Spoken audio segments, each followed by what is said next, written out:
สบายดีปีใหม่เนาะปีใหม่ปีนี้พวกเรา3 คนพร้อมปาลุงและก็หลานก็สิพากันไปดินแก่งกระเบาเนาะเป็นเทือนทำอิฐของครอบครัวเฮาเนาะที่ว่าพาเดินทางไกลเนาะสภาพลูกชายเพิ่นก็สิเหงาๆหน่อยหนึ่งเนาะอยากนอนเนาะขึ้นรถมันอยากเย็นแน่นะลุงเพิ่นเปิดแอร์เนาะนี่สภาพบรรยากาศการเดินทางเนาะตอนนี้กำลังออกจากตัวเมืองไกรสอนเนาะนี่ทางก็ยากเติบเนาะแต่พอมาฮอดแก่งกระเบาก็โอ้ยฝนตกซำเนาะพายุลมฝนตกอยู่เนาะฝนกำลังแห้งแต่ตอนนี้กำลังเศร้าแล้วเดี๋ยวนี้ฝนแต่ว่าลมยังแห้งอยู่เนาะตอนนี้ก็นี่สภาพลูกชายก็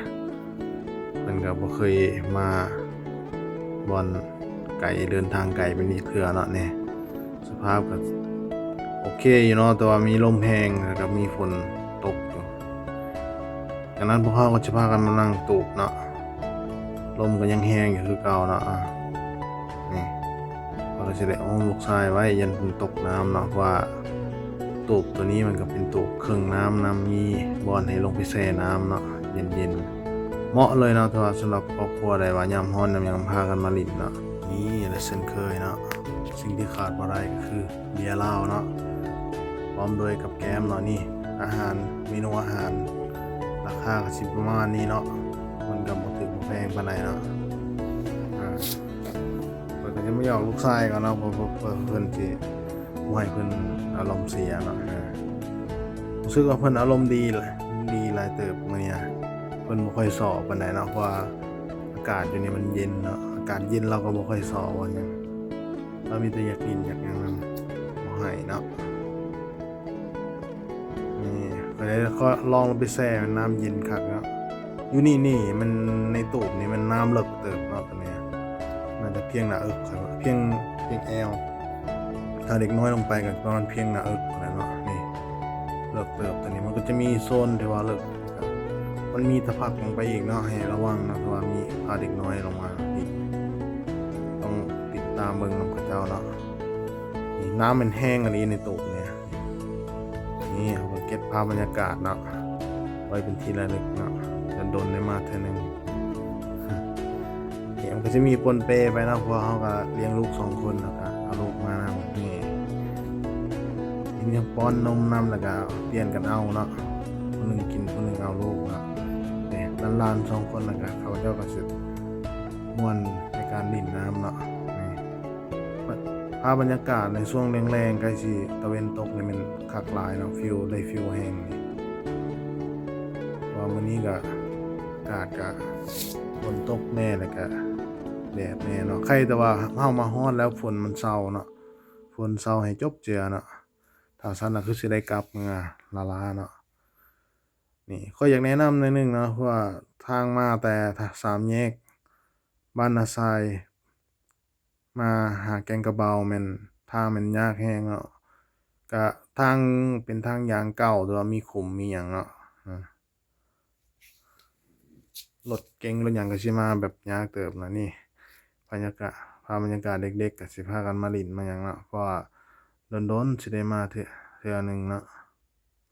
นี่หมอลูกชายก็สิดีดานำเขาอยู่เนาะบ่ฮู้ว่าเขาเฮ็ดอิหยังเนาะอา ถ้าพาเด็กน้อยมาให้แนะนำให้ติดตามเบิ่งเขาเนาะเพราะว่าน้ำมันไหลแรงเนาะยันเขาตกเขาหยังเนาะอันนี้ลูกหลานๆก็ใหญ่แล้วก็เขาอันนั้นแล้วช่วยเหลือตัวเองได้แล้วเนาะอืมนี่ลูกชายข้อยก็บ่สอนเลยมื้อนี้ดีด่าอย่างเดียวหยอกจั่งใดก็บ่ซ้ออยากนมก็เอานมให้กินเนาะมื้อนี้เพิ่นมันเย็นเด้เพิ่นก็บ่ค่อยซ้อปานใดมื้อนี้อากาศมันเย็นมีลมพัดตลอดอืม เราก็จะได้เห็นหลายสิ่งหลายแนวเนาะข้อยเองกับเมียก็พากันเลี้ยงลูกด้วยตัวเอง100%เนาะบ่ได้ให้พ่อเฒ่าแม่เฒ่ามาช่วยตัวนี้เราก็เปลี่ยนกันเอาเนาะผู้หนึ่งกินผู้หนึ่งเอาลูกสับเปลี่ยนกันเนาะ นี่สภาพตอนแรงกับลุงกับป้ามันก็สิพากันลงมาแช่น้ำเนาะน้ำอยู่ฝั่งนี้ก็เลิกเติบได้ตัวนี้อยากเพียงหน้าอกปานใดนี่ภาพบรรยากาศตอนแรงๆพระตะเวนตกดินเนาะนี่น้ำมันใสเนาะใสเย็นเลยคักๆเลยเหมาะกับการมาเล่นมาเที่ยวเนาะอีกอย่างมันก็บ่ไกลจากตัวเมืองสวรรณเขตเนาะตอนนี้ก็เดินทางก็บ่โดนเนาะแต่สิมาค่านำหนทางที่ว่ายากมากอะมันมีขุมเนาะอืมแนมไปฝั่งนั้นก็สิเป็นฝั่งไทยเนาะเป็นแก่งกระเบาเนาะตามชาวบ้านเขาเจ้าเองว่าแต่ละปีมันก็น้ำบ่หลายปานนี้ว่ะปีนี้มันน้ำหลายเนาะแต่กี้อะแต่ละปีมันให้สามารถย่างข้ามไปง่อนหินตัวนั้นได้เลยเนาะนี่นี่ภาพบรรยากาศก่อนสิกลับบ้านเนาะอืม เฮามาออกมาก็สวยเติบแล้ว2โมงแล้วมาฮอดก็พอดี3โมงแล้วพอดีมานั่งเล่นหน่อยหนึ่งก็พอดีค่ำแล้วนี่เป็นภาพบรรยากาศ